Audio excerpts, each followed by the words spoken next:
Hello. So, good evening. So, let's talk about a little of everything. So, parang mo-order ka sa isang restaurant, you said, a little of this, a little of that. Let's talk about a little of everything. So, of course, with the A level 1, so more or less, more people are coming back to the offices and going back to their usual routines. And as well, people are happy because they are now getting employed, having hanap buhay and all that. So I'm happy for that. However, we still need to be careful. Like ako, wala pa akong booster. Kumbaga lagi kong sinasabi busy ako. And I don't take time even to go to a booster shot area or location. While meron dito sa Robinsons, meron dito sa Luneta and all that, no. So but I wish I could do it tomorrow. Anyway, so good evening. Politics. I have some thoughts, but of course you might know who am I leaning to or who am I choosing to. I'm a voter in the province, and in our province we have three candidates for mayor, so medyo challenging yon, no, sa mga katulad namin na voters, especially in a very small town that everybody knows everybody. So medyo mahirap. I-leave blank ko na lang kaya. Anyway, so mahirap siya. And then, as well, kasi ako, I always vote with my conscience. I don't vote because, because it's popular or because it's in the ticket or what. No, I'm really sorry, but I exercise my right of suffrage with due diligence and with all the wisdom that I need to, with all the consideration of what the effect of choosing that candidate over the others for my children, for the future. But of course, it's always the majority or the higher votes that would win, who would win, right? So anyway, ako naman,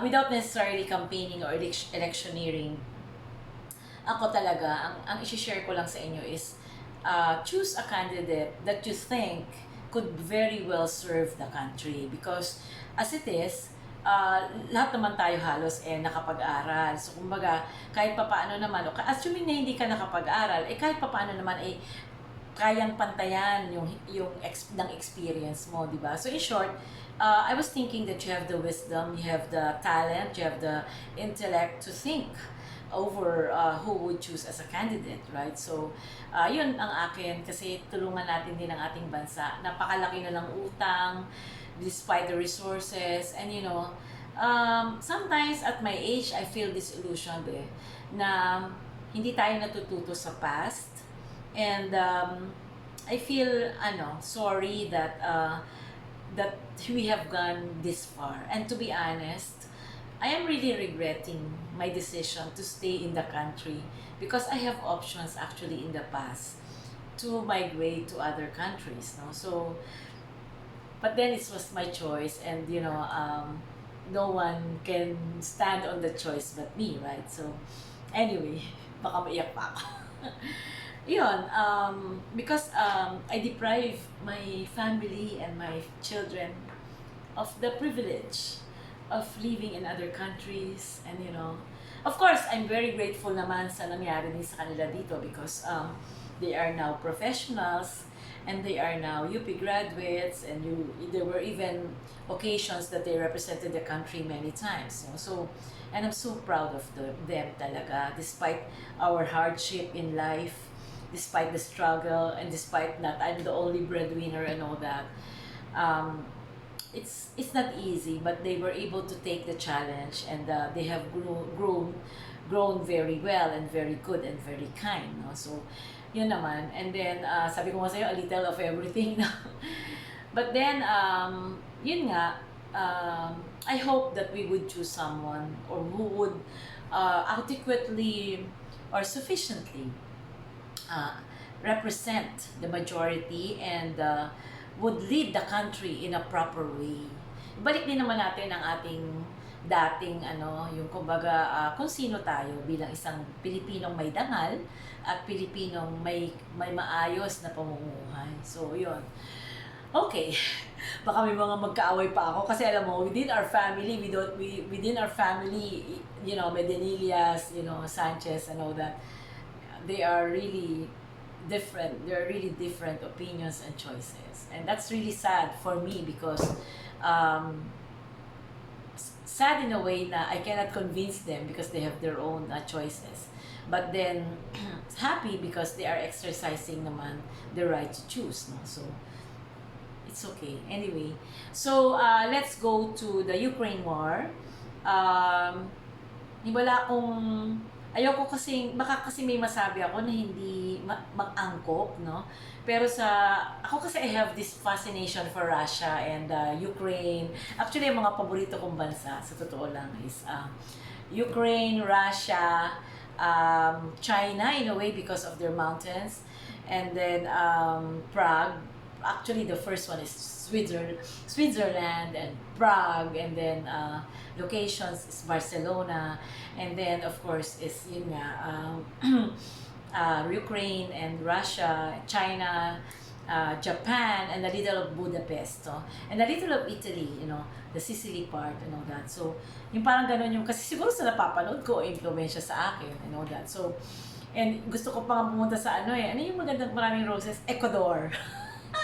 So yun, may mga gusto pa akong ganun. So I hope marating ko yung mga lugar na yun. No? Kasi yung mga pangarap ko talaga yung marating. But anyway, so yun, yung Ukraine kasi, unang-una kasi yun nga, dati naman kasi silang Russia. And Russia kasi, mahilig akong manood ng mga films about mga gulag, mga ganun. And there was even a point na may Russian team na pumunta dito ng mga volleyball players. Hangang-hanga ako sa kanila. And then, merong, yun nga, sa gymnastics, Olga Korbut, Korkina, and and then lately it's Oleg Vernayev. So, madami akong so parang, ko sa kanila, parang yung kanilang culture as well as yung kanilang determination. Siguro hindi ako pro-US. I'm not really sure, no? Kasi, di ba, Russia, US, and all that. Saka mahilig din ako sa mga spy movies. So, siguro isa yun sa ko. But anyway, I like how they save countries from wars, ganyan. So, anyway, kaya lang ngayon kasi magkahiwalay na sila, Ukraine and Russia. So, against ako sa war kasi because it kills people, no? It harms places, including yung mga Ukraine is a very good historical place pero nasisira. And against ako doon. At saka ayaw ko yung nadi-displace, ayaw ko rin yung naghihiwalay ng mga pamilya. So, but then, ang Ukraine kasi at saka Russia, mahabang, hindi yan recently lang, kumbaga mahabang istorya yan at history, sa pagkakaalam ko lang ha. Kasi, actually, to be honest, assessment ko, hindi naman Ukraine ang kalaban ng Russia dito. It's actually the West and NATO for that matter, no? Kasi yung Ukraine, parang na sila ngayon, democracy, hindi na sila communism.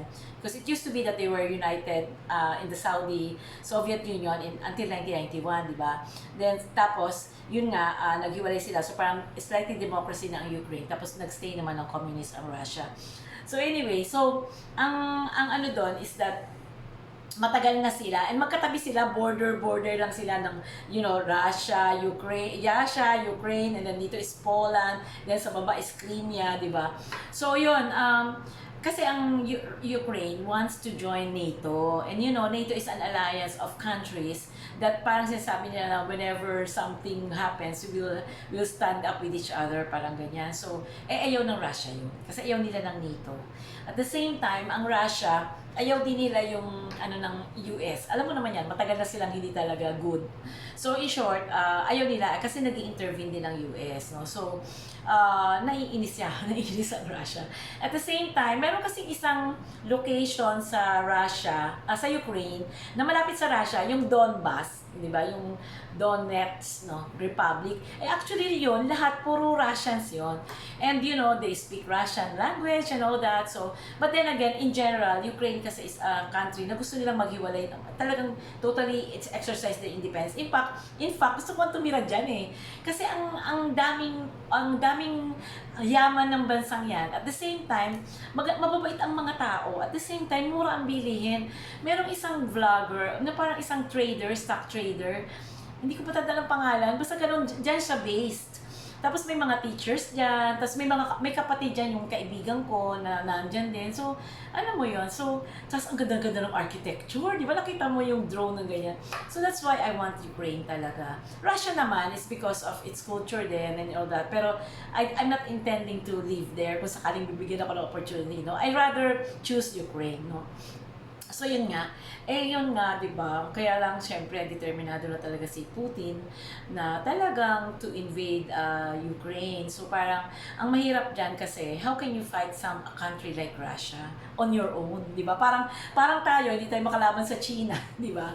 So yun, but Russia is very much prepared because marami silang pera and all that. Although ngayon nararamdaman na nila yung sanction, no, yung mga companies even talagang ayaw nang suportahan sila, ayaw na mag-operate and all that, bagsak ang stock market, so wala na kaya yung stock market and all that. But then hindi natatakot si Putin kasi ang yaman nila talaga. They have gold reserves and they have lots of oil and gas.